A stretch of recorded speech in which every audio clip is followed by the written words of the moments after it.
موسم صبح سے ابر آلود ہو رہا تھا اور اس کی طبیعت بھی کافی خراب تھی۔ سو اس نے صبح ہی چھٹی کے لیے میسج کیا، لیکن سختی سے تردید کرتے ہوئے اسے کہا گیا کہ وہ ہر حال میں آفس آئے، اور وہ اچھی طرح جانتی تھی یہ صرف اس شخص کی ضد کا نتیجہ تھا۔ بخار سے پھنکتے ہوئے وجود کو سنبھال کر وہ اٹھ کھڑی ہوئی۔ تیار ہو کر وہ ڈرائیور کے ساتھ آفس کے لیے نکل آئی، لیکن آتے ہوئے اسے کچھ دیر ہو چکی تھی، اور اسی دیر کے نتیجے میں اسے پورے آفس کے سامنے پورے 5 منٹ اس شخص سے ذلیل ہونا پڑا۔ وہ بس سر جھکائے سرخ چہرے کے ساتھ کھڑی رہی۔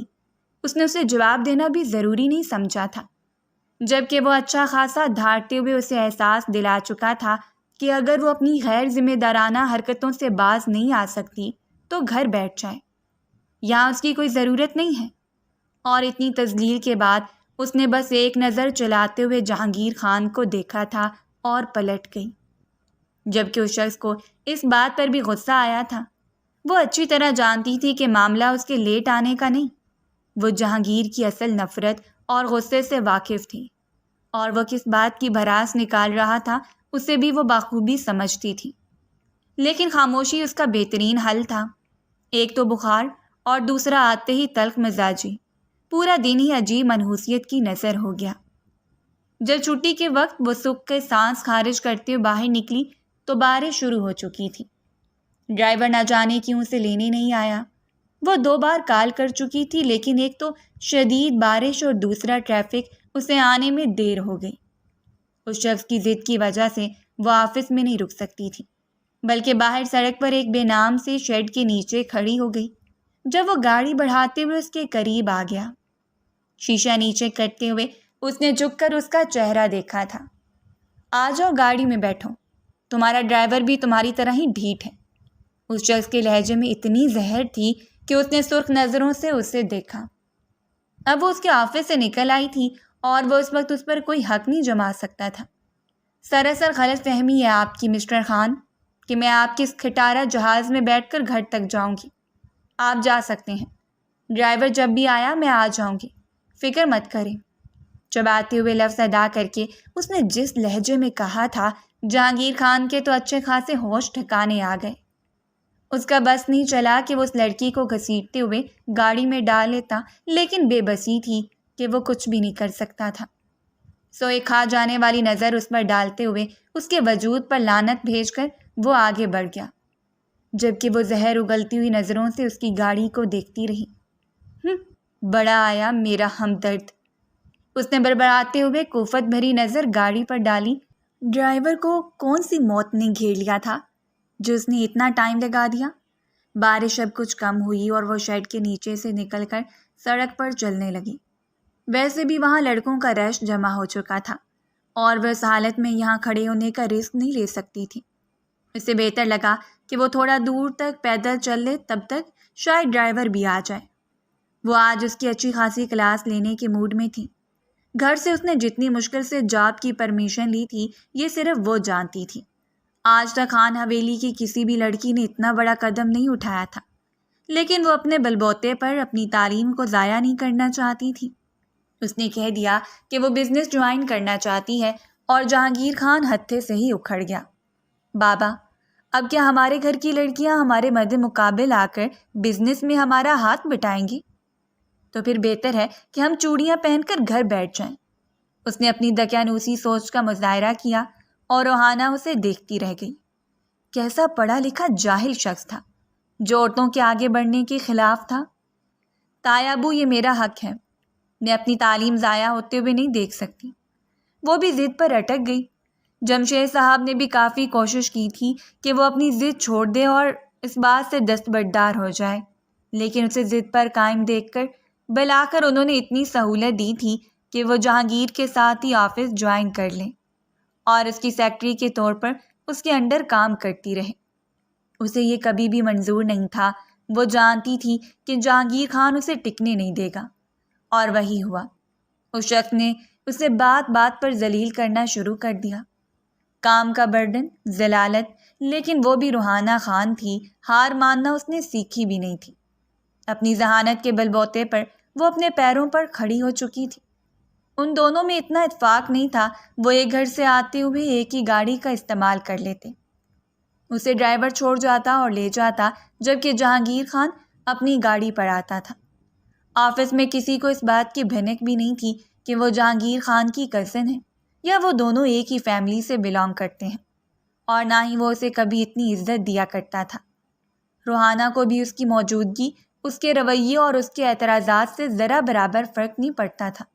اسے اگر فرق پڑتا تھا تو اپنی عزت، اپنے کردار اور اپنے مقام سے، اور اس نے سوچ لیا تھا کہ وہ ایک دن جہانگیر خان سے بڑا مقام حاصل کر کے رہے گی۔ اب یہ تو مقدر کے حوالے تھی کہ مقدر اسے کتنا ذلیل رسوا کرنے والا تھا، وہ بھی جہانگیر خان کے ہاتھوں۔ کچھ ہی دور پیدل چل رہی تھی کہ ایک بار پھر برسات کی وہ جھڑی لگی کہ وہ مکمل طور پر بھیگ گئی۔ ارد گرد کوئی محفوظ پناہ بھی نہیں تھی، اور اس کے بھیگے ہوئے کپڑے مسلسل اس کے جسم کے ساتھ چپکے ہوئے تھے۔ شال اپنے جسم کے ارد گرد لپیٹتی تھی، وہ خود کو غیر محفوظ محسوس کر رہی تھی۔ آتے جاتے لوگوں کی نظریں اس پر پڑ رہی تھیں۔ وہ حسین تھی، اور اس وقت اس کا بھیگا بھیگا حسن نہ جانے کتنے لوگوں کی توجہ کا مرکز بنا ہوا تھا۔ وہ آدھے راستے پر پہنچا تھا جب اسے پتہ چلا کہ وہ فائل کا آفس میں ٹیبل پر ہی بھول کر آ رہا ہے۔ ایک دم گاڑی روکتے ہوئے اس نے کوفت سے سوچا تھا، اس وقت تک چوکیدار بھی چلا گیا ہوگا اور اسے اب واپس جانا پڑے گا۔ وہ فائل بہت ضروری تھی، وہ رات اسے تفصیلاً دیکھنا چاہتا تھا، اور صبح اس کی میٹنگ میں شاید ضرورت پڑ جاتی، اسی لیے اسے گاڑی واپس موڑنا پڑی۔ اس وقت وہ کسی کو بھی تکلیف میں نہیں ڈالنا چاہتا تھا، بس ابھی تھوڑا ہی سفر طے کیا تھا، وہ واپس جا کر فائل اٹھا لیتا اور پھر گھر چلا جاتا۔ یہ کوئی ایسا مشکل کام نہیں تھا۔ ابھی وہ آفس سے تھوڑا ہی دور تھا جب اسے وہ سڑک پر آتی ہوئی دکھائی دی، اور اس نے آنکھیں سکیڑتے ہوئے اسے دیکھا۔ وہ نظروں کا دھوکہ نہیں تھا، وہ وہی تھی، سفید رنگ کے کرتے میں بھیگا ہوا سراپا اور کندھوں پر ڈالی ہوئی شال۔ وہ اس وقت مکمل بھیگی ہوئی تھی، شاید ڈرائیور ابھی تک نہیں پہنچا تھا، اور وہ ابھی تک سڑک پر بھیگتی چلی آ رہی تھی۔ اس کی حالت اور ارد گرد موجود لوگوں کی نظریں دیکھتے ہوئے اسے شدید غصہ آیا۔ اس کے قریب گاڑی کھڑی کرتے ہوئے اس نے زہر بھری نظروں سے اسے دیکھا تھا۔ جب وہ پلٹ کر جہانگیر کو دیکھنے لگی، چہرے پر عجیب سی شرمندگی پھیل گئی۔ ابھی کچھ دیر پہلے ہی اس نے جہانگیر کو بڑی رعونت سے کہا تھا کہ ڈرائیور اسے لینے آ رہا ہے اور وہ گھر چلی جائے گی، لیکن اس وقت وہ سڑک پر بے یار و مددگار کھڑی تھی۔ اسے ڈرائیور پر جی بھر کر غصہ آ رہا تھا، جس نے آج اسے اچھا خاصا ضلالت میں ڈال دیا تھا۔ گاڑی میں آ کر بیٹھو، اس نے کچھ اس طرح کے لہجے میں کہا تھا کہ وہ بغیر وقت ضائع کیے سر جھکا کر دوسری جانب آ کر بیٹھ گئی، جبکہ اسے پچھلی سیٹ پر بیٹھتے دیکھ کر وہ دھاڑا تھا۔ آگے آ کر بیٹھو، تمہارا ڈرائیور نہیں ہوں میں۔ شاید کوئی اور وقت ہوتا تو وہ ایک بار پھر جہانگیر خان کے مقابلے میں کھڑی ہو جاتی، لیکن اس وقت اس کی حالت بہت عجیب تھی۔ اسے خود اپنی حالت سے شرمندگی ہو رہی تھی، اور دوسرا اس وقت اسے مدد کی بھی ضرورت تھی۔ اس نے سر اٹھا کر جہانگیر کا چہرہ نہیں دیکھا تھا، لیکن وہ بغیر دیکھے بھی جان سکتی تھی کہ جہانگیر اس وقت شدید غصے میں ہے۔ اس کے باریک کرتے سے چھلکتی ہوئی اس کی رعنائیوں پر ایک نظر ڈالنے کے بعد جہانگیر خان نے رخ موڑ لیا۔ اس کا تعلق پٹھان قبیلے سے تھا۔ اس کی غیرت کبھی بھی گوارا نہیں کر سکتی تھی کہ وہ اس کے گھر کی عزت ہوتے ہوئے یوں سڑکوں پر خوار ہوتی پھرے، وہ بھی اس حلیے میں۔ واپسی کا راستہ کٹتے ہوئے پتہ ہی نہیں چلا وہ ریش ڈرائیونگ سے حویلی واپس آیا تھا، اور آتے ہی اس کی جانب سے دروازہ کھول کر اسے گھسیٹتے ہوئے نیچے اتار لیا۔ یہ کیا طریقہ ہے؟ جہانگیر خان چھوڑے مجھے۔ اس نے اپنی نازک سی کلائی کو اس کی آنی گرفت سے چھڑوانا چاہا، جبکہ وہ اسے گھسیٹتے ہوئے اندر لے جا رہا تھا، اور پھر لاؤنج میں جاتے ہی اسے جمشید خان کے سامنے پھینک دیا۔ اسی دن کے لیے میں کہتا تھا بابا کے اسی کے گھر سے باہر مت بھیجیں۔ اس کا حلیہ دیکھیں۔ جبکہ اس نے شرمندہ ہو کر جلدی سے شال کو اپنے ارد گرد لپیٹ لیا۔ جمشید خان حیرت سے اسے اور جہانگیر خان کے چہرے کو دیکھ رہے تھے۔ انہیں اندازہ نہیں ہو رہا تھا کہ آخر ہوا کیا ہے۔ کیا اس کے وجود کے دیکھتے ہوئے آپ کو گھن نہیں آ رہی؟ آپ کا سر شرم سے نہیں جھک رہا؟ اس نے ہماری عزت کو سڑکوں پر رول دیا ہے۔ وہ اٹھ کھڑی ہوئی۔ یہ کیا طریقہ ہے بات کرنے کا جہانگیر خان؟ وہ زور سے پھنکاری تھی اور جہانگیر نے دھاڑتے ہوئے اس پر ہاتھ اٹھایا۔ خبردار، اگر تمہاری آواز نکلی تو تمہاری زبان میں گدی سے کھینچ لوں گا۔ جہانگیر، جمشید خان کی آواز پر اس نے اپنے ہاتھ کو روک لیا، ورنہ شاید اس کا ہاتھ آج روحانہ کے چہرے پر چھاپ چھوڑ جاتا۔ اسے سکتے ہوئے جمشید خان کے قریب چلی گئی۔ بابا، میں قسم کھا کر کہتا ہوں کہ یہ ایک بد کردار لڑکی ہے جسے اپنے کردار سے بھی فرق نہیں پڑتا۔ اس نے ہاتھ بڑھاتے ہوئے اس کی شال کو کھینچ لیا اور اس نے جلدی سے اپنے سینے پر ہاتھ رکھ لیے۔ اس کی حالت دیکھیں، اس کا حلیہ کوٹھے میں بیٹھی ہوئی کسی لڑکی کی طرح ہے، اور وہ چیختے ہوئے وہیں بیٹھ گئی۔ اس کی ماں نے جلدی سے آگے بڑھتے اسے سمیٹ لیا تھا۔ بس کر دو جہانگیر خان، اتنی بھی کوئی بڑی غلطی نہیں کی اس نے جو تم اس حد تک جا رہے ہو۔ اس بار زینب بیگم کو خود ہی ان کے درمیان آنا پڑا۔ اسے کمرے میں لے کر جائیں بھابھی بہن، اور جہانگیر خان تم اپنے کمرے میں جاؤ۔ جمشید خان نے معاملے کو سلجھانا چاہا اور زینب بیگم اسے سہارا دیتے ہوئے اپنے کمرے میں لے کر گئی تھی۔ وہ رو رو کر بے حال تھی۔ آج جہانگیر نے اس کے لیے جو الفاظ استعمال کیے تھے، اس کی نفرت پہلے سے کئی گنا بڑھ چکی تھی۔ اسے اس بات کا فرق نہیں پڑتا تھا کہ اس کے ساتھ کیا ہوا۔ یہ کوئی ایسی بات نہیں تھی جس کا بتنگر بنا کر اس کے تایا کے سامنے پیش کیا جاتا۔ زینب بیگم مسلسل اسے چپ کروا رہی تھیں، لیکن بارش میں بھیگنے کی وجہ سے اور اتنی ذہنی اذیت کے باعث اسے بخار ہوتا چلا گیا۔ بڑی مشکل سے اس کے کپڑے چینج کروانے کے بعد زینب بیگم نے اسے چائے کا ایک کپ پلایا اور وہ سونے کے لیے لیٹ گئی۔ دماغ سے جہانگیر خان کی باتیں محو ہی نہیں ہو رہی تھیں، جبکہ کمرے میں آنے کے بعد بھی اس کا غصہ ٹھنڈا نہیں ہوا۔ نہ جانے کیوں اسے اس حالت میں لوگوں کے درمیان دیکھ کر اسے اس قدر شدید غصہ آ رہا تھا، حالانکہ وہ تو خوبصورتیوں سے آشنا ہونے کا عادی تھا۔ ایسی کون سی رات تھی جو کلب کی نظر نہ ہوئی ہو، جسے اس نے رانیہ کے آغوش سے دور گزرا ہو، لیکن اس کے باوجود اس لڑکی کا یہ انداز اسے اچھا نہیں لگا۔ شاید اس نے کبھی اس کے بارے میں ایسا نہیں سوچا تھا۔ شاور کے نیچے کھڑے ہو کر وہ کافی دیر بھیگتا رہا۔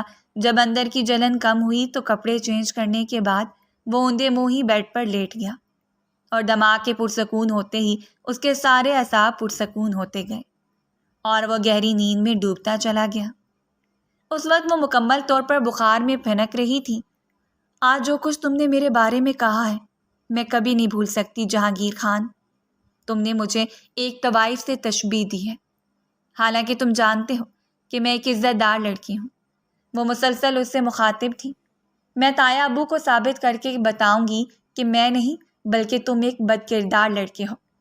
میں تمہارے کردار سے اچھی طرح واقف ہوں۔ تمہاری عیاشیوں کے بارے میں کون واقف نہیں ہے جہانگیر خان؟ بھرے شہر کو خبر ہے کہ تمہاری راتیں کتنی حسینوں سے آشنا ہونے کے بعد گزرتی ہیں۔ وہ مسلسل نیند میں بھی اس سے مخاطب تھی۔ اس کے ذہن میں یہی منصوبہ سازی چل رہی تھی کہ اسے ہر حال میں جہانگیر خان کو غلط ثابت کرنا تھا، اور اس نے اپنے ذہن میں ایسا خطرناک منصوبہ بنا لیا تھا جس پر عمل کرنے کے بعد اس نے جہانگیر کے کردار کو پوری حویلی کے سامنے لے کر آنا تھا، اور تب اسے احساس ہوتا کہ کسی کے کردار کے چھیترے اڑا دینا کسے کہتے ہیں۔ اور اب وہ نازک سی لڑکی جہانگیر خان کے مقابلے پر اتر آئی تھی۔ یہ تو خدا ہی بہتر جانتا ہے کہ ان دونوں کی بے بنیاد نفرت کا انجام کیا ہونے والا تھا۔ 2 دنوں تک وہ آفس بھی نہیں جا پائی۔ اسے شدید بخار تھا اور زینب بیگم مسلسل اس کی تیمارداری کر رہی تھی۔ جمشید خان نے بھی دوبارہ اس بات کو نہیں دہرایا تھا، لیکن اس کے باوجود اس کے ذہن میں عجیب سی کوفت پھیل گئی تھی۔ نہ جانے گھر والے اس کے بارے میں کیا سوچتے ہوں گے۔ اس شخص نے اس کی جو رائے قائم کی تھی وہ اس کی بالکل مخالف تھی، لیکن اس کے باوجود وہ شرمندگی کے گڑھے میں گرتی چلی جا رہی تھی۔ اس نے آج تک کوئی ایسا کام نہیں کیا تھا جسے اس کے باپ کی عزت پر حرف آتا۔ چند سال پہلے ہی وہ جنید خان سے بچھڑ گئی، اور یہ دکھ اس پر اس قدر حاوی ہوا کہ وہ کتنے ہی سال ان کی جدائی کے فیض سے باہر ہی نہیں نکل پائی۔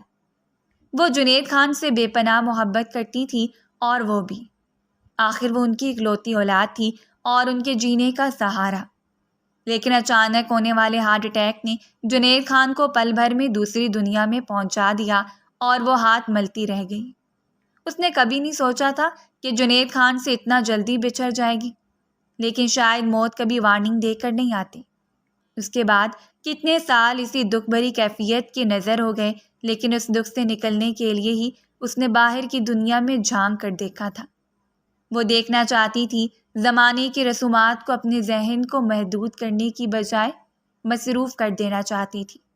وہ چاہتی تھی کہ بابا کی ساری یادیں اس کے ذہن سے محو نہ ہوں، لیکن مصروفیت کے بوجھ تلے دب کر رہ جائیں، اسے اذیت نہ پہنچائیں۔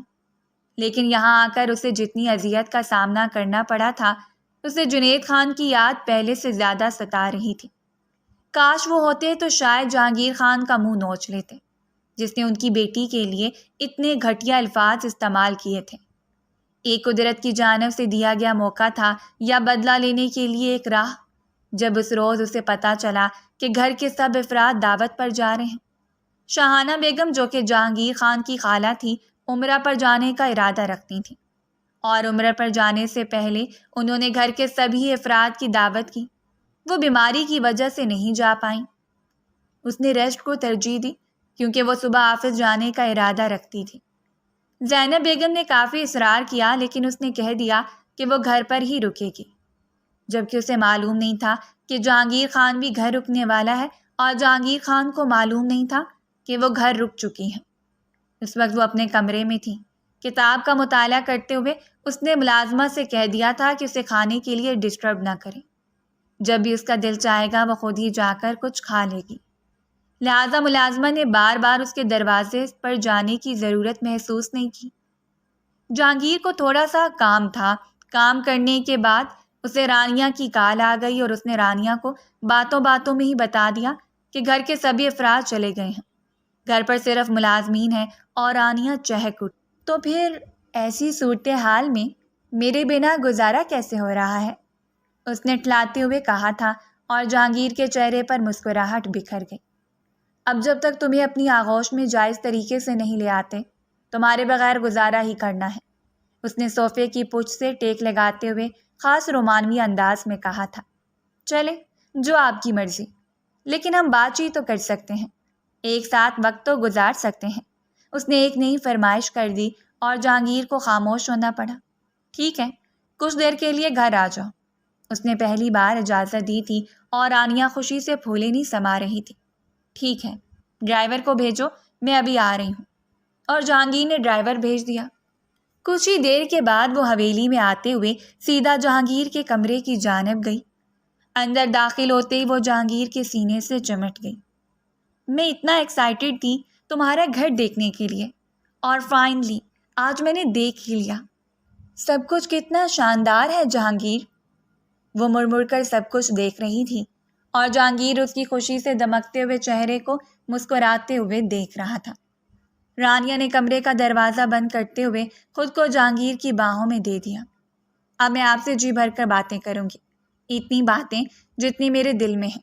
اور جہانگیر نے اس کی خوبصورت چہرے کو خوبصورت نظروں سے دیکھا تھا۔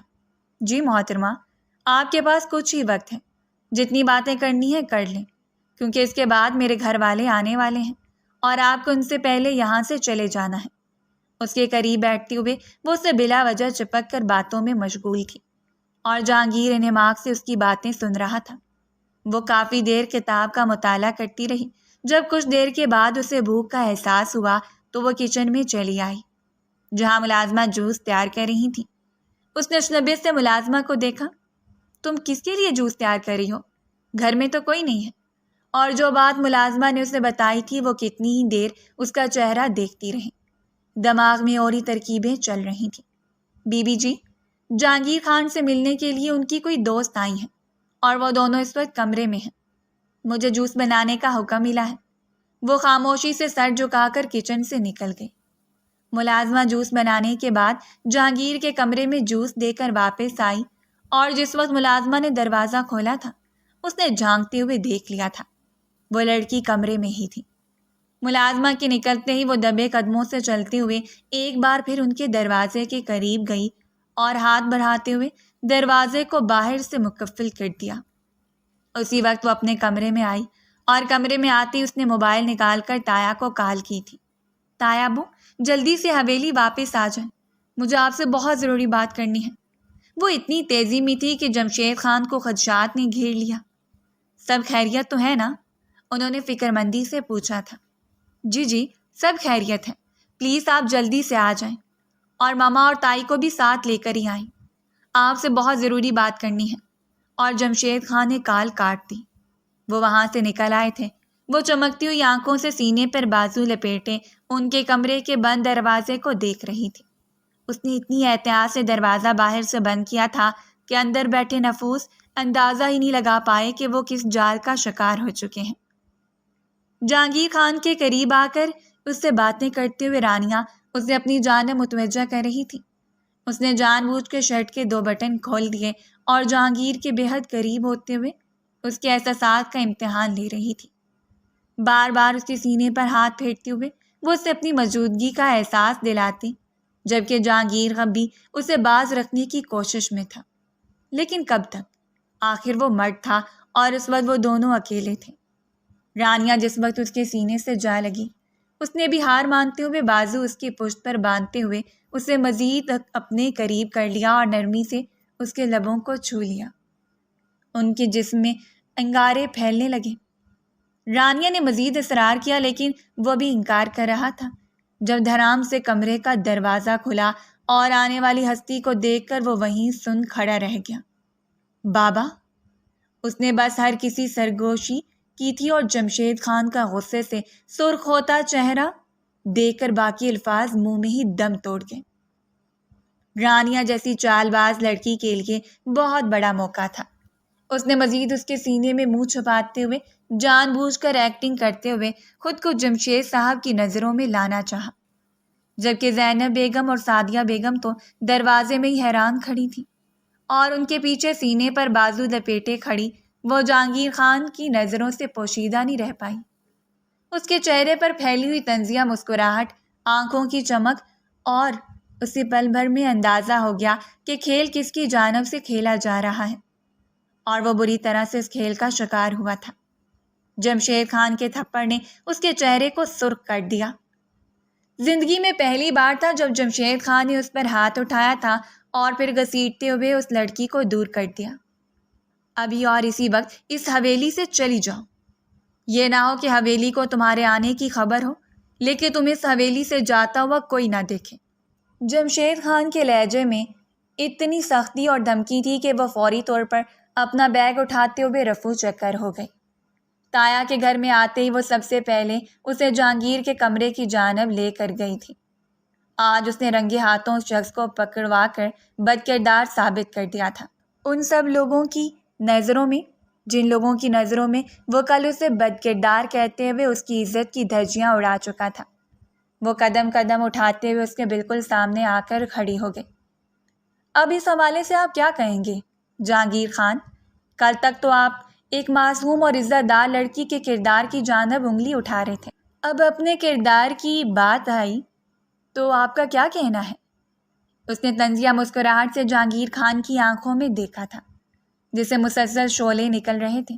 اس نے کبھی بھی نہیں سوچا تھا کہ یہ چھٹانگ بھر لڑکی اسے یوں ذلیل رسوا کر دے گی۔ اپنی ماں، چچی اور بہن کے سامنے اس کی عزت 2 کوڑی کی رہ گئی، اور اس کا باپ جو اس پر بھرم اور غرور رکھتا تھا آج سب کچھ ٹوٹ گیا۔ جمشید خان نے اسے جس حالت میں دیکھا تھا اس سے زیادہ وضاحت کی ضرورت ہی نہیں تھی۔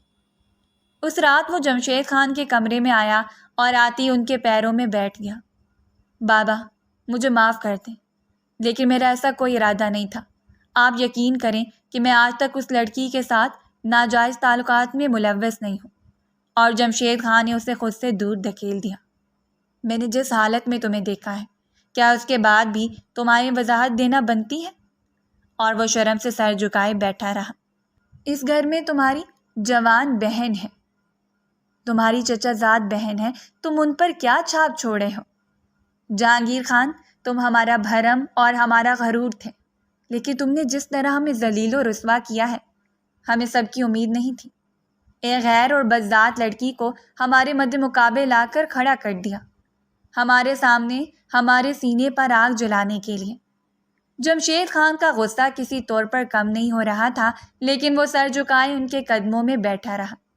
بابا، میں سب سے معافی مانگ لوں گا، لیکن پلیز مجھے معاف کر دیں۔ جہانگیر کا سر شرم سے جھکا ہوا تھا، اس کے کندھے پہلے سے زیادہ ڈھلک چکے تھے، شاید ندامت اور شرمندگی کی وجہ سے، جبکہ وہاں موجود سارے نفوس اسے حیرت سے دیکھ رہے تھے۔ آج تک اسے سنجیدگی، اکڑ اور غرور میں ہی دیکھا گیا، اور وہ جو اس کے غرور کے ٹوٹنے کا انتظار میں تھی، اس وقت اسے دیکھتے ہوئے اپنے دل میں سکون کو سرایت کرتا ہوا محسوس کر رہی تھی۔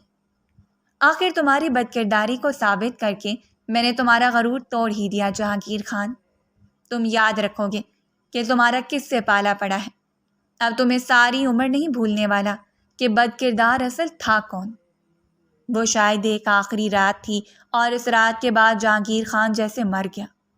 اس کے اندر جنم لینے والا جہانگیر خان بالکل ہی مختلف تھا۔ وہ شخص تھا جس کے سامنے اگر کوئی زبان درازی بھی کر لیتا تو وہ خاموشی اختیار کر لیتا۔ شاید اپنے باپ کا غرور اور مان توڑنے کے بعد اس کی عقل ٹھکانے آ چکی ہوتی۔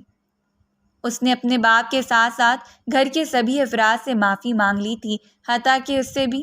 اس رات وہ لان میں چہل قدمی کر رہی تھی جب وہ اس کے سامنے آ کر کھڑا ہو گیا۔ شال کندھوں پر ڈالے، ہاتھ پشت پر ٹکائے، اسے چمکتی ہوئی آنکھوں سے دیکھتا رہا، جبکہ وہ حیرت سے کتاب سے سر اٹھائے اسے دیکھ رہی تھی۔ کیا آپ کو کوئی کام تھا؟ اس نے کندھے اچکاتے ہوئے پوچھ لیا، جب وہ قدم بڑھاتے اس کے بالکل سامنے چلا آیا۔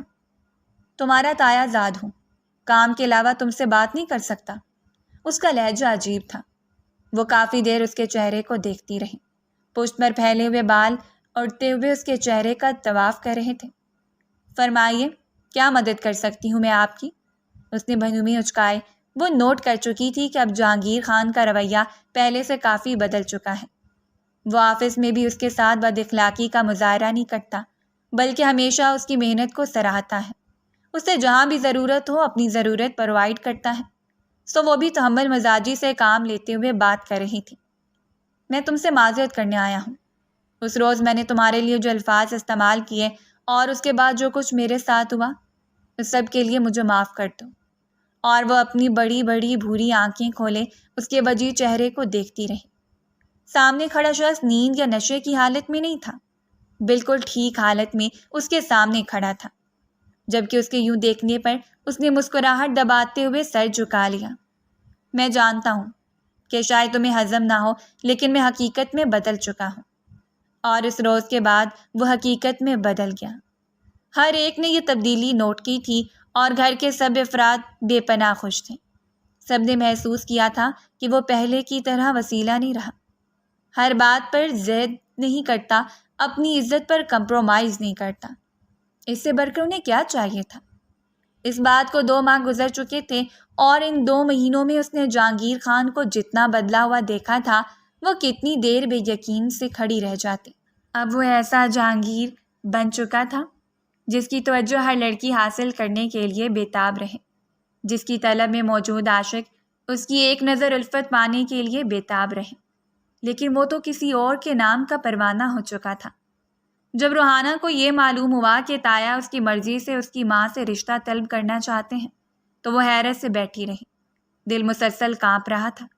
اس نے زینب بیگم کو کافی بار سمجھانا چاہا، امی، وہ شخص بھیڑیا ہے، وہ کبھی بھی نہیں سدھر سکتا، اور زینب بیگم نے سختی سے اس کے بازو کو دبوچتے اسے خاموش کروا دیا۔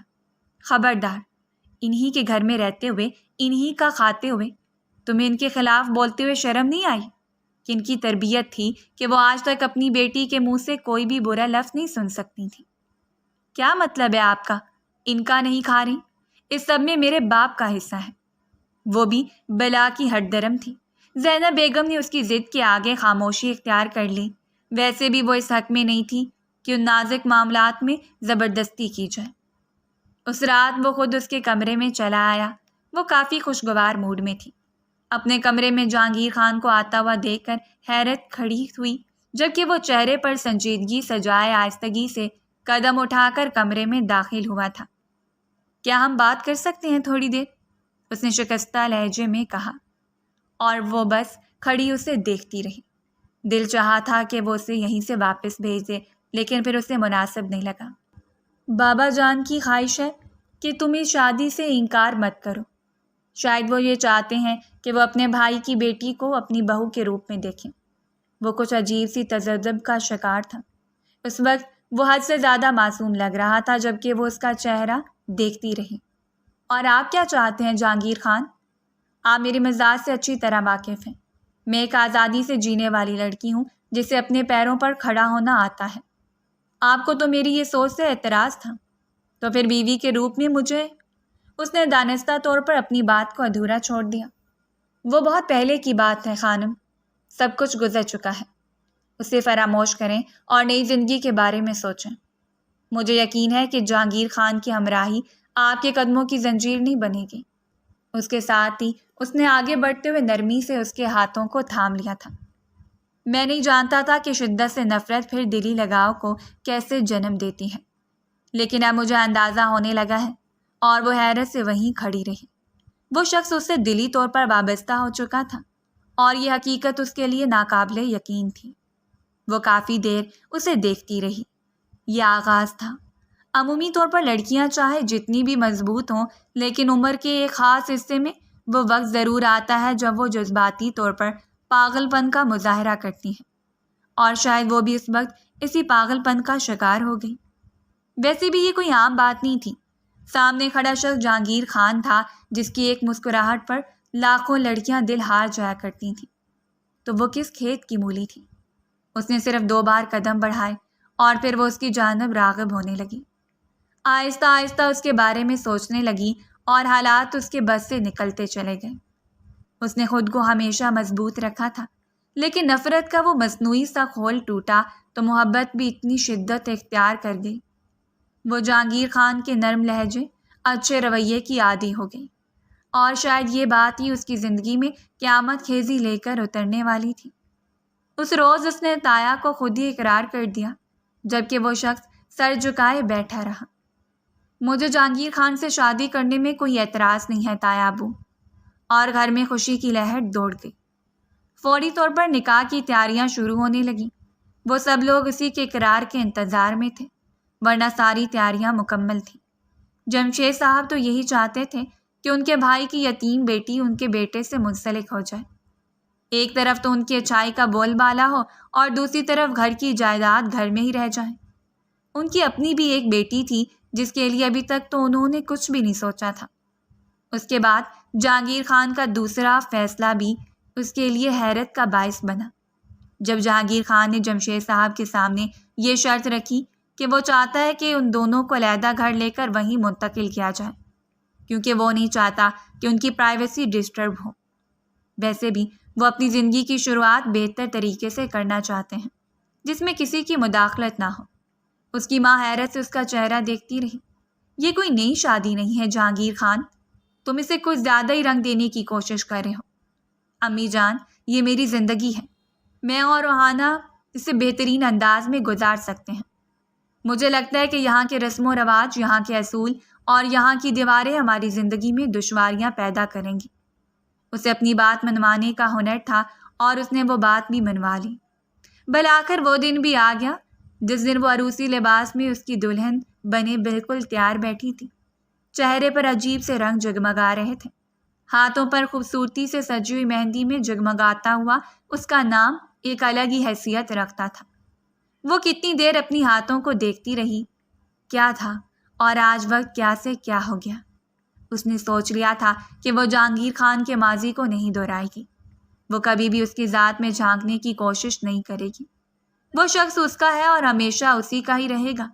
ایک خوبصورت سی مسکراہٹ اس کے لبوں پر رقص کر رہی تھی۔ کچھ دیر کے بعد باہر پھولوں سے بنی ہوئی دیوار کی دوسری طرف اسے لا کر بٹھایا گیا، جبکہ وہ اپنی شاندار پرسنالٹی کے ساتھ دوسری جانب جم کر بیٹھا اپنی نظروں سے اسے دل میں اتارنے کی کوشش کر رہا تھا۔ اس نے بس جہانگیر پر ایک ہی نظر ڈالی اور پھر نظریں جھکا کر بیٹھ گئی۔ دل عجیب سے تذبذب کا شکار ہو رہا تھا۔ اس وقت اسے اپنے بابا کی یاد شدت سے ستا رہی تھی۔ اگر ان کا ہاتھ اس کے سر پر ہوتا تو شاید یہ وقت مزید خوبصورت لگتا۔ قاضی صاحب نے ایجاب و قبولیت کے مراحل پوچھتے ہوئے اس سے اقرار مندی چاہی، اور اس نے اقرار کر لیا۔ سر جھکاتی ہوئی اس نے اپنا سب کچھ جہانگیر خان کے حوالے کر دیا تھا۔ نکاح نامے پر دستخط کرتے ہوئے اس نے پوری ایمانداری سے اپنی ذات میں اس شخص کو شراکت داری دے دی جس کے بارے میں وہ کچھ بھی نہیں جانتی تھی۔ وہ نہیں جانتی تھی کہ وہ زندگی نبھانے میں کس قدر مخلص ثابت ہوگا۔ ابھی تک تو عجیب سے وسوسے اسے گھیر رہے تھے، لیکن پھر بھی اسی جہانگیر خان کی زبان اور اس کی ذات پر مکمل یقین تھا، اور یہ یقین اسے کب لے ڈوبتا اس بات کا کوئی اندازہ نہیں تھا۔ اس کی رخصتی اسی گھر میں ہوئی جو گھر جہانگیر خان نے پہلے ہی خرید رکھا تھا۔ یہ اس کی شرط تھی، اور اس کی شرط کے مطابق وہ حویلی سے رخصت ہو کر اس گھر گئی جہاں پر ساری تیاریاں پہلے ہی مکمل تھیں۔ اس کا پرتپاک طریقے سے استقبال کیا گیا۔ جمشید خان کی فیملی اسے لے کر وہیں گئے۔ پھولوں سے سجا ہوا کمرہ جس کی سیج دیکھنے والے کی آنکھوں کو خیرہ کر دیتی۔ سب کچھ اتنا خوبصورت تھا کہ دیکھنے والوں کی نظروں میں رشک اتر جاتا۔ زینب بیگم سے دور جانے کا دکھ تو تھا، لیکن یہ دکھ ہر لڑکی کو بھگتنا پڑتا ہے، اور وہ کوئی غیروں میں نہیں جا رہی تھی۔ اسے یقین تھا کہ جہانگیر کی جانب سے کوئی روک ٹوک نہیں ہوگی۔ وہ جب چاہے زینب بیگم کے پاس آ سکتی ہے، اور اس کا ارادہ تھا کہ وہ کچھ عرصے کے بعد انہیں بھی اپنے پاس بلا لے گی۔ رہی بات تایا اور تائی کی، تو وہ ان سے کبھی بھی اپنے تعلقات خراب نہیں کرے گی، کیونکہ وہ اس کے بعد کے رشتہ دار ہیں، اور اسے اپنے باپ سے منسلک ہر رشتے سے خاصی دلی وابستگی ہے۔ پھولوں سے سجی ہوئی سیج میں اس وقت وہ اپنے دل کو سنبھالے بیٹھی تھی جب کمرے کا دروازہ آہستگی سے کھلا اور وہ اپنی شاندار پرسنالٹی کے ساتھ اندر داخل ہوا۔ شیروانی نے اس کے حسن کو مزید چار چاند لگا دیے تھے۔ چمکتی ہوئی آنکھوں سے اس نے ایک نظر اسے دیکھا اور پھر اس کے سامنے آ کر بیٹھ گیا۔ اس وقت وہ جھک کر اس کا چہرہ دیکھ رہا تھا، دلچسپی سے کافی دیر اس کی جانب سے خاموشی کو نوٹ کرتے ہوئے۔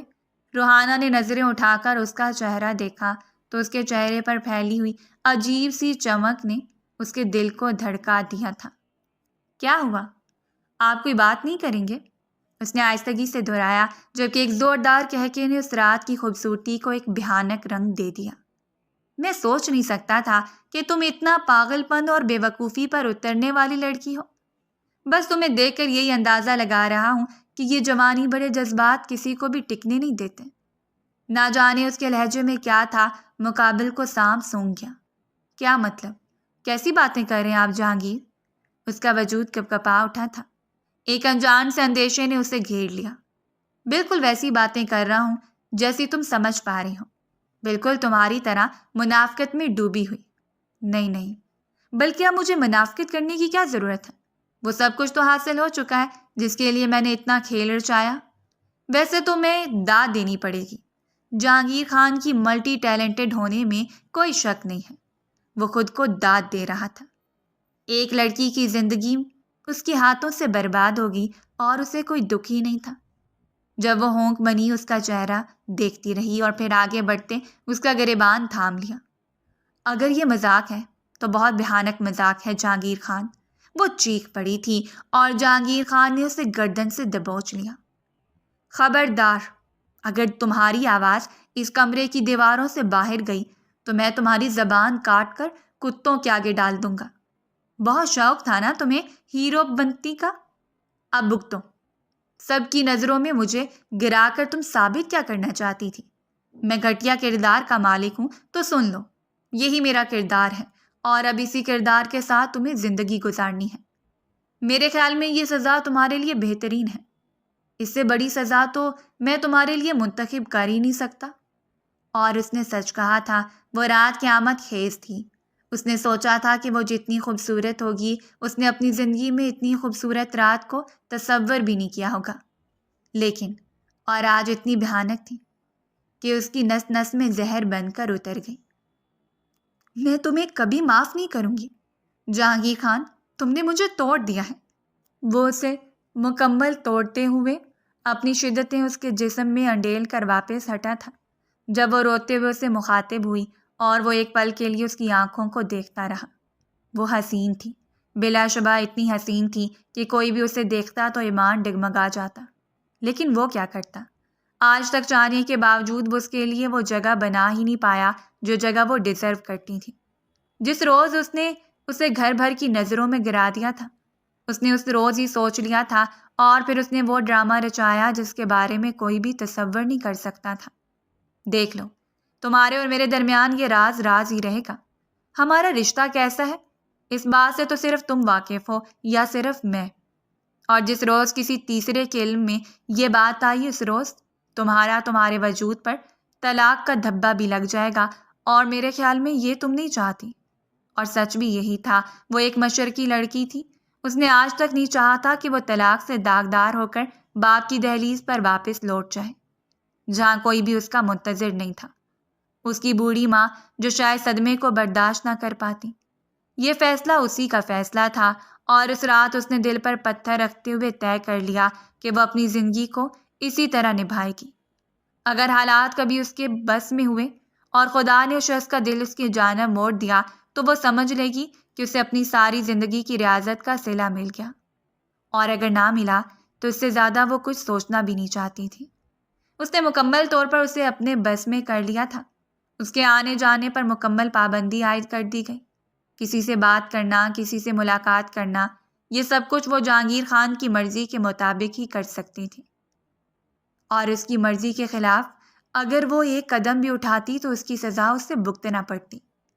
شادی کے صرف 15 دنوں کے بعد ہی کوئی اتنا عاجز آ چکی تھی کہ وہ مکمل اس کی شدت برداشت کرنے کے بعد بھی سارا دن اس کے آگے پیچھے پھرنا، اس کے سامنے جی حضوری کرنا۔ اس نے اپنی انا کو توڑ دیا تھا، لیکن اس کے باوجود وہ شخص تھا کہ اپنے بدلے سے باز ہی نہیں آ رہا تھا۔ اسے یہ بھی احساس نہیں تھا کہ وہ اس کے چچا کا خون ہے، ایک یتیم لڑکی، مگر مکمل طور پر اس کے رحم و کرم پر تھی، جسے وہ توڑ رہا تھا۔ کھانا اس کے سامنے رکھتے ہی وہ بھیانک انداز میں کھانا اٹھا کر دور دھکیل دیتا۔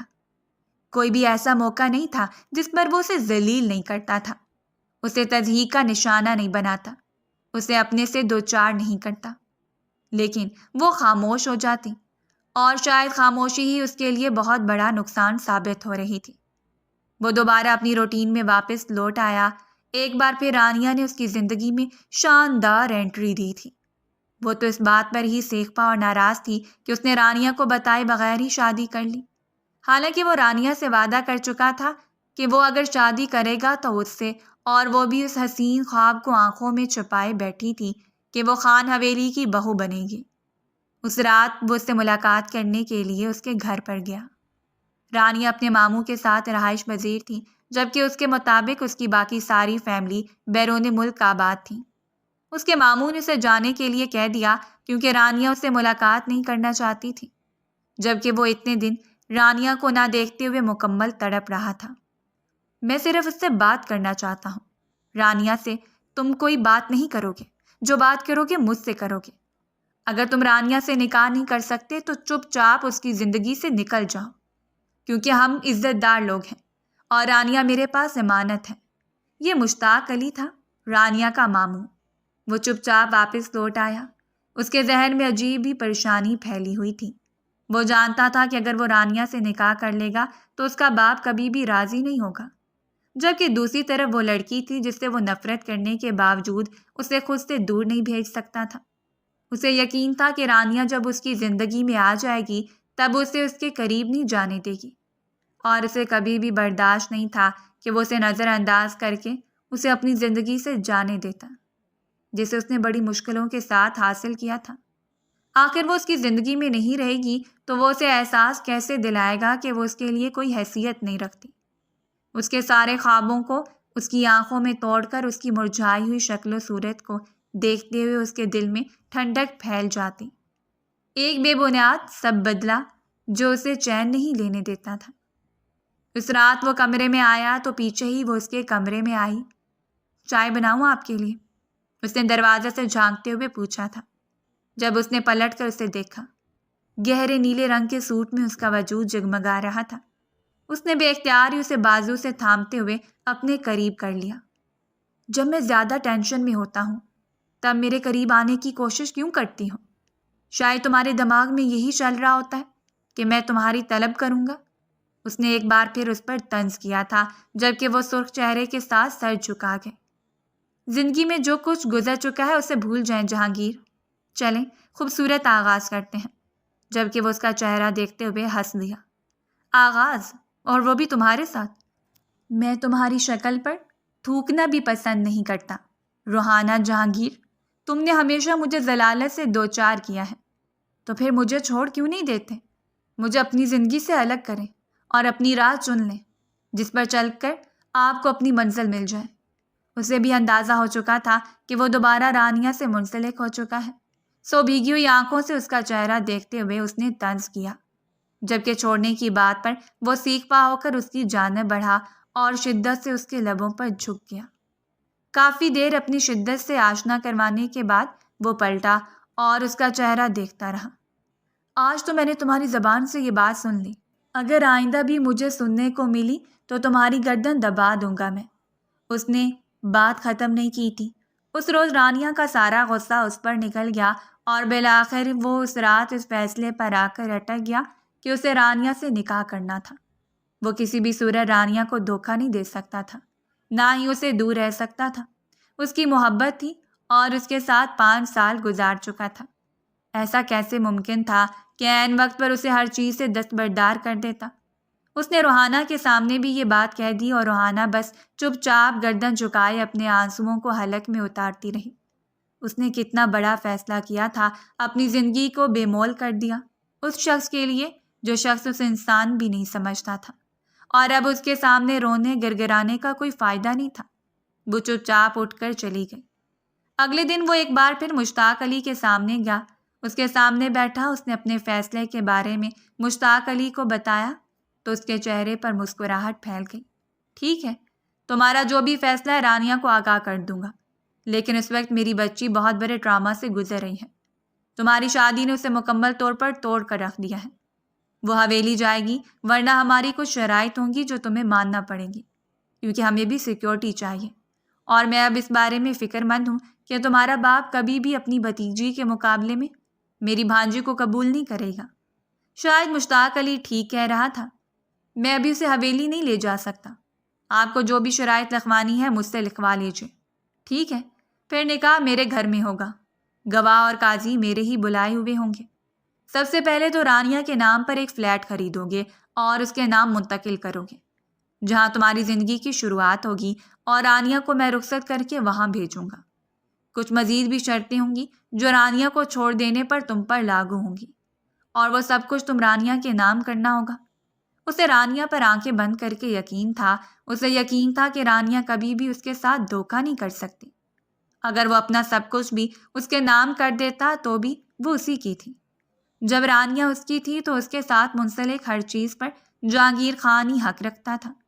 اس نے سر جھکاتے ہوئے اقرار کر دیا، ٹھیک ہے، اور مشتاق علی نے اسے گلے ملتے ہوئے مبارکباد دی تھی۔ 15 دنوں کے بعد آ جانا، تمہارا نکاح ہو جائے گا، اور اسے شام رانیہ کو تمہیں رخصت کر کے بھی دے دوں گا۔ وہ پرسکون ہو کر واپس لوٹ آیا۔ رانیہ نے ایک بار پھر اس کے ساتھ بات چیت کا سلسلہ طے کر دیا تھا۔ وہ حیرت زدہ تھا اس بات پر کہ رانیہ یہ ضد کیوں نہیں کرتی کہ وہ روحانہ کو چھوڑ دے، اور اس نے پہلے ہی مشتاق علی کے سامنے یہ بات رکھی تھی کہ وہ موجودہ بیوی کو طلاق نہیں دے گا۔ رانیہ کے ساتھ وہ سر عام بات چیت کر لیا کرتا، اسے کوئی خوف نہیں تھا روحانہ کا، جبکہ وہ سلگتی ہوئی آنکھوں سے اسے دیکھتی رہتی۔ ان 15 دنوں میں ایسا کوئی دن نہیں تھا جس دن اس نے اس شخص کے سامنے منت بھرے لہجے میں التجا نہ کی ہو کہ وہ اس کے حق کو نہ بانٹے، شراکت کا ظلم اس پر نہ کرے، کیونکہ وہ کبھی بھی یہ برداشت نہیں کر پائے گی کسی کو بتائے بغیر وہ جس اذیت سے گزر رہی تھی یہ صرف وہ جانتی تھی یا اس کا خدا۔ اس نے کیا کوشش نہیں کی تھی کہ وہ شخص اس کا بن جاتا، لیکن آخر میں اس کے ہاتھ کچھ بھی نہیں آیا سوائے ظلم، زیادتی اور اذیت کے۔ اگر وہ رانیہ کی آغوش میں چلا جاتا تو اسے یقین تھا کہ رانیہ صرف ایک اشارے پر ہی اسے اپنی ذات سے اتار کر دور پھینک دے گا۔ اس نے خود ہی رانیہ کے ساتھ مل کر ساری شاپنگ کی، ساری تیاریاں مکمل کی، اور وہ بس دیکھتی رہی۔ خاموشی کے علاوہ اس کے پاس اور کوئی چارہ نہیں تھا۔ وہ ابھی بھی اس شخص کو موقع دیے ہوئے تھی، لیکن شاید وہ سندے کنویں میں گرنا چاہتا تھا۔ اسے زندگی سے وہ دردناک ٹھوکر کھانے کی خواہش تھی جس ٹھوکر کو کھانے سے پہلے زندگی ابھی بھی اسے منع کرتے ہوئے باز رکھنا چاہ رہی تھی۔ وہ آخری دن تھا، وہ نکاح کے لیے اس کے سامنے ہی بالکل تیار ہوا، اور وہ بس دکھ بھری نظروں سے اسے دیکھتی رہی۔ نہ جانے دل میں کتنے ارمان چوٹ گئے تھے اسے ایک مہم سی امید تھی کہ وہ واپس پلٹ آئے گا، اس کے ساتھ یہ زیادتی نہیں کرے گا۔ لیکن اس روز وہ مکمل تیار ہو کر جب دروازے سے جانے لگا تو وہ ایک بار پھر اس کے سامنے آ گئی۔ خدا کے لیے یہ ظلم مت کریں، خدا کا واسطہ ہے آپ کو جہانگیر خان، مجھ سے جو بھی غلطی ہوئی میں اس کے لیے معافی طلب کرتی ہوں۔ وہ جھکتی اس کے قدموں میں بیٹھ گئی، اس کے گھٹنوں پر سر رکھ کر وہ درد بڑی شدت سے رو پڑی تھی، جبکہ جہانگیر نے جھکتے ہوئے اسے اپنے سامنے کھڑا کر دیا۔ نہ جانے کیوں اس کے آنسو اس کے دل پر گر رہے تھے، لیکن اس کے باوجود اسے کوئی پرواہ نہیں تھی۔ میں تمہارے بچے کی ماں بننے والی ہوں جہانگیر خان۔ اس نے سوچا تھا کہ یہ ایک آخری کڑی ہے جو اس شخص کے قدموں کو روک لے گی، اور وہ کافی دیر حیرت سے اسے دیکھتا رہا۔ اچھی بات ہے، بہت اچھی بات ہے، لیکن صرف تمہارے حق میں، میرے حق میں نہیں۔ اگر یہ بچہ رانیہ کے پیٹ سے ہوتا تو شاید میرے لیے الگ مقام رکھتا ہے۔ یہ میری اولاد ہے اور ہمیشہ میری نظروں کے سامنے رہے گی، لیکن یہ مت سوچنا کہ یہ میرے پیروں کی زنجیر بن جائے گی۔ سوچ لو جہانگیر خان، یہ نہ ہو کہ پچھتاوا تمہارا مقدر بن جائے، یہ نہ ہو کہ کل تم لوٹنے کی کوشش کرو اور تمہاری ساری راہیں مکفل ہو جائیں۔ اور اس نے رونق سے مسکراتے ہوئے اس کا چہرہ دیکھا تھا۔ جہانگیر خان پر کم سے کم ایسا وقت تو ہرگز نہیں آئے گا۔ کہا جاتا ہے کہ بڑے بڑے بول اکثر خداوند کی ناراضگی کا باعث بنتے ہیں، اور شاید اس کی زبان سے بھی نکلے ہوئے کچھ الفاظ اسے آسمان کی وسعتوں سے زمین کی گہرائیوں میں گرانے والے تھے۔ اس روز مشتاق علی نے ساری تیاریاں مکمل کر لیں۔ چند لوگوں کے درمیان ان کا نکاح ہوا۔ اس نے خود نکاح نامے پر سائن کیا اور پھر رانیہ کے ساتھ فلیٹ میں منتقل ہو گیا۔ وہ رات حد سے زیادہ خوبصورت تھی، اس نے کبھی بھی اس رات کی خوبصورتی کے متعلق گمان نہیں کیا تھا۔ رانیہ اس کی آغوش میں تھی، محبت بھرے لمحے، چاہت، جبکہ دوسری طرف وہ سلگتا ہوا وجود تھا جس کی آخری امید بھی ختم ہو گئی۔ اس روز وہ زیادہ برداشت نہیں کر سکتی تھی۔ اس نے چپ چاپ اپنے چند کپڑے اٹھائے اور چپ چاپ اس گھر سے ہمیشہ کے لیے نکل گئی، جس گھر میں آنے کے بعد اس میں صرف اذیتوں کو جھیلا تھا۔ اس نے دہلیز پر پلٹ کر ایک بار دیکھا تھا۔ اس نے کیا کچھ نہیں سوچا تھا کہ وہ جہانگیر خان کے ساتھ اپنی جنت کا آغاز کرے گی، لیکن شاید سب کچھ اس کے مقدر میں نہیں تھا۔ ہر ایک کو سب کچھ نہیں ملتا۔ وہ چپ چاپ لوٹ گئی، جبکہ وہ غیر کی پناہوں میں پوری رات پرمسرت رات گزارتا رہا۔ صبح وہ اٹھا تو رانیہ کمرے میں نہیں تھی۔ ایک مسکراہٹ اس کے چہرے پر بکھر گئی۔ شاید محترمہ بیوی ہونے کا حق ادا کر رہی ہے، جو اتنا جلدی اٹھنے کے بعد باہر بھی چلی گئی۔ فریش ہونے کے بعد وہ باہر آیا تو اسے دیکھ کر کافی حیرت ہوئی کہ وہ پورے فلیٹ میں موجود نہیں تھی۔ وہ بار بار اس کا نمبر ٹرائی کرتا رہا، لیکن نمبر لگ ہی نہیں رہا تھا۔ مجبوراً وہ گاڑی نکال کر اس کے ماموں کے گھر پہنچ گیا، اور وہاں جانے پر جو حقیقت اس کی منتظر تھی اس نے اس کے سر پر گویا بم پھوڑ دیا۔ اس وقت دن کے 12 بج رہے تھے اور وہ لوگ فجر سے پہلے یہ شہر چھوڑ کر چلے گئے تھے، اور اسی روز انہوں نے ملک چھوڑ کر بھی چلے جانا تھا۔ ملازم نے اسے آخری بار بتایا کہ رانیہ نے پیغام دیا ہے کہ اس کے پیچھے آنے کی ضرورت نہیں ہے۔ وہ نکاح نامہ سب کچھ نقلی تھے، وہ لوگ، قاضی، گواہ، وہ محبت بھرے دعوے۔ اس نے اتنا کچھ حاصل کر لیا تھا اس رات میں کہ اسے اور کسی چیز کی ضرورت بھی نہیں تھی۔ اور رہی بات رات گزارنے کی، تو اس نے نہ جانے کتنے حسین لمحات کیمرے کی آنکھ میں محفوظ کر لیے تھے۔ صرف چٹکی بجانے کی دیر تھی اور وہ بڑے شہر میں بدنام ہو جاتا۔ اس کے دل نے شدت سے خواہش کی تھی کہ کاش اس وقت رانیہ اس کے سامنے ہوتی اور وہ اس کے قدموں میں بیٹھ جاتا اور کہہ دیتا کہ اسے چھوڑ کر مت جائے۔ محبت اگر تزدیل پر اتر آئے تو روح بھی کانپ اٹھتی ہے، تو یہ تو مکافات تھا۔